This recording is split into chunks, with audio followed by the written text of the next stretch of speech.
Selamat siang semuanya. Hari ini kami akan menampilkan video tentang barang-barang sejarah yang ada di Museum Balaputra Dewa. Saya harap kalian tertarik dan selamat menyaksikan.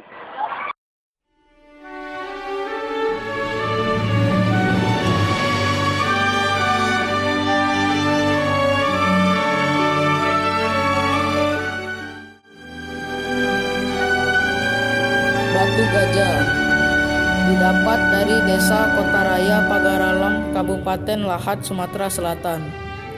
Keterangan arca batu gajah tidak hanya bernilai provosan, namun lebih cenderung kepada hal-hal yang bernilai sakral. Keberadaan arca ini menjadi bukti akan tingginya tingkat teknologi seni pahat yang dicapai masyarakat pada masa megalitikum. Arca Buddha. Arca Buddha berdiri di atas asana berbentuk Padmasa ganda, mengenakan jubah tipis polos, serta memperlihatkan sikap tangan Mita Karmudra yang melambangkan Sang Buddha sedang mengajar. Berdasarkan kehalusan seni dan gaya pahatan yang ditampilkan arca ini mengikuti gaya seni Dwarawati, tetapi produksi lokal zaman Sriwijaya. Arca Dewi. Arca ini termasuk dalam kelompok arca yang tidak dapat dipindahkan, yang biasanya ditempatkan dalam relung candi. Terlihat dari bagian setelannya yang polos, mempunyai asana berbentuk Padmaganda. Tokoh yang dipahatkan adalah seorang dewi dalam sikap menari. Kepala arca megalit pakai tutup kepala. Perwujudan kepala arca ini menampilkan keperkasaan yang diperlihat oleh ekspresi wajah yang kuat, gambaran seorang prajurit. Arca megalin ini mengambil bentuk seorang lelaki perkasa, bentuk mata bulat dan besar, tulang hidung besar dan melebar, demikian tulang mulut, dan kedua bibir, tulang rahang dan tulang dagu. Sangat menonjol telinga dan leher, juga digambarkan besar, sama halnya dengan arca-arca di daerah Pasembah yang lain yang menggambarkan serba besar pada bagian-bagian tubuh tertentu. Arca ini berasal dari abad pertama Masehi.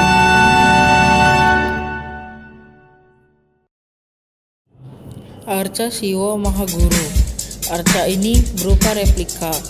Arca berdiri di atas berbentuk Padmasagana. Badan langsing mengenakan jubah tipis polos.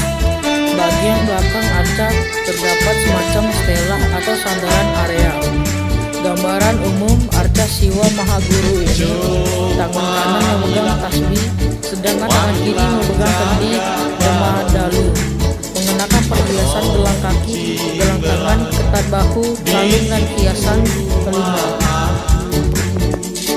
Goa Putri terletak di Desa Padang Bindu, Kecamatan Seminang Aji, Kabupaten Ogan Komering Ulu, Provinsi Sumatera Selatan. Berada daerah pegunungan Kars. Selama ini keberadaan goa ini sudah tidak asing bagi masyarakat, khususnya daerah Oku. Karangbrani adalah sebuah prasasti dari zaman kerajaan Sriwijaya yang ditemukan pada tahun 1904 oleh L.M. Berthoud di Jatian Batangmerani. Prasasti ini terletak pada Dusun Batu Besuran, Desa Karangbrani, Kecamatan Pamenang, Kabupaten Malang, Jambi. Prasasti ini tidak berangkat tahun, namun teridentifikasi menggunakan aksara Pawa dan bahasanya Melayu Tuna. Isinya tentang kutukan bagi orang yang tidak tunduk atau setia kepada raja dan orang-orang yang membuat jahat. Kerangka manusia. Benda ini merupakan sisa-sisa tulang manusia yang diduga hidup pada masa berburu dan mengumpulkan tingkat lanjut. Pada masa ini mereka memilih gua-gua sebagai tempat tinggal. Fragmen tulang manusia ini ditemukan di Desa Padang Bindu, Gua Pondok, Salabe, dan Ogan Komering Ulu, Sumatera Selatan.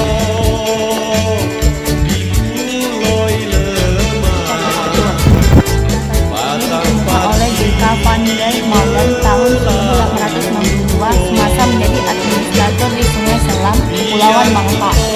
Prasasti berhuruf Pallawa dan berbahasa Melayu kuno serta berangka tahun 608 Saka atau 686 Masehi. Secara garis besar, prasasti ini berisi kutukan kepada mereka yang tidak taat kepada Raja Sriwijaya. Selain itu, juga diperoleh informasi keberangkatan pasukan Sriwijaya jika menyerang bumi Jawa yang tidak patuh kepada Sriwijaya.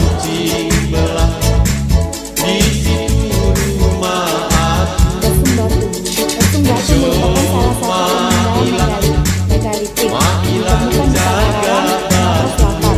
Benda seperti ini banyak ditemukan di situs-situs petualangan dan lahat.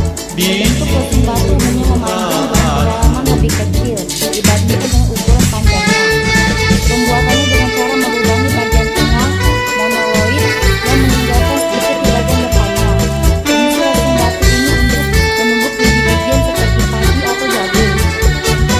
Dalam kehidupan masyarakat agraris, lesung batu juga digunakan sebagai sarana pemujaan atau sebagai simbol kesuburan.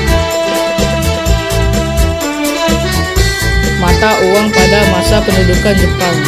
Jepang menguasai Indonesia setelah berhasil menaklukkan Belanda pada tahun 1942. Untuk menstabilkan moneter di Indonesia, Jepang mencetak uang kertas yang awalnya dalam bahasa Belanda dan akhirnya menggunakan bahasa Indonesia. Hal ini memiliki tujuan politis, yaitu untuk menarik simpati masyarakat Indonesia. Nisan, dilihat dari bentuk, bahan, dan ragam hias, nisan ini diperkirakan berasal dari abad-abad ke-19 Masehi. Nisan ini memiliki ragam hias berupa saluran-saluran. Diperkirakan nisan ini merupakan pengaruh dari Hanbal India.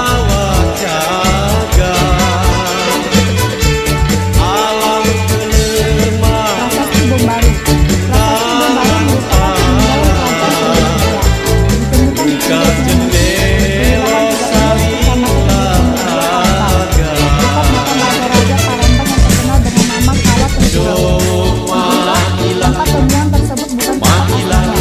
Kemudian batu tersebut terbawa arus dengan bumi dan terambil bernyanyi bersama material sungai lain di daerah Bom Baru. Oleh sebab itu, prasasti ini disebut prasasti Bom Baru. Prasasti ditulis di atas material batu dengan ukuran panjang 40 cm dengan garis tengah 32,5 cm.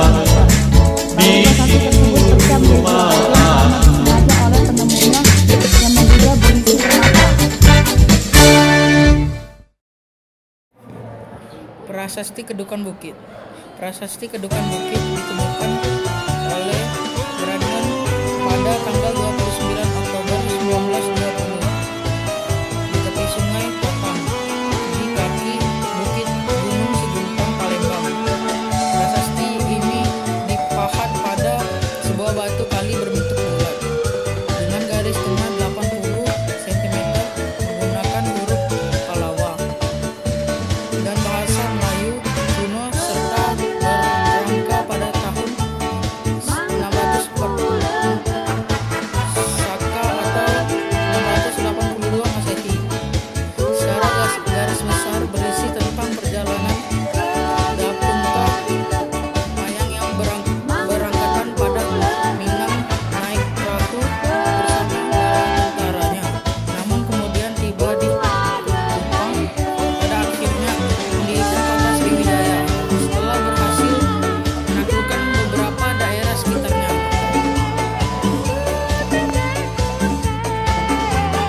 Kepala arca megalit tanpa tutup kepala.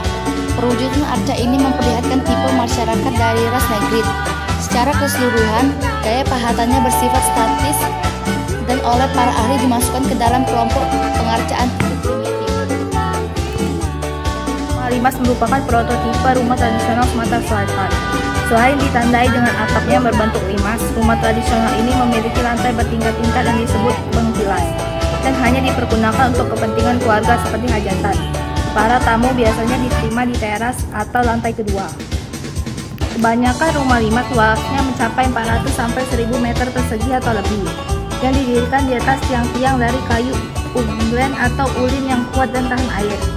Dinding, pintu, dan lantai umumnya terbuat dari kayu tembesi. Sedang untuk rangka kayu digunakan kayu seru. setiap rumah, terutama dinding dan pintu diberi ukiran.